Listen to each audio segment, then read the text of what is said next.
Kadang-kadang tuan-tuan kita nampak dia seorang yang hina di mata manusia, tapi tuan-tuan, Allahu Akbar, kita jangan hina orang.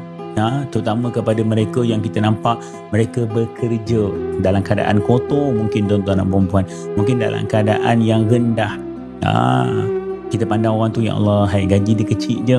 Mungkin, minta maaf tuan-tuan, bukan nak merendahkan, mungkin pandangan kita melihat orang yang cuci tandas, orang yang bersih-bersih, orang yang angkat tong sampah, mungkin kita rasa mereka ni, minta maaf tuan-tuan, mungkin kita rasa mereka ni macam orang miskin, kita rasa macam diorang ni kotor. Tetapi tuan-tuan, setiap gaji yang halal yang ada di sisi mereka pada saat ini, ada yang tersenyum setiap kali mereka pulang ke rumah. Faham? Ada yang mereka banggakan. Saya ingat lagi ada satu cerita di Kedah, tak silap saya tuan-tuan. Ayahnya tu seorang yang biasa-biasa je, tukang sapu sampah, tuan-tuan, di dataran ke lebih kurang macam tu. Tapi tuan-tuan, gaji tak besar pun, adalah gaji dalam 800, 900, 400 tuan-tuan.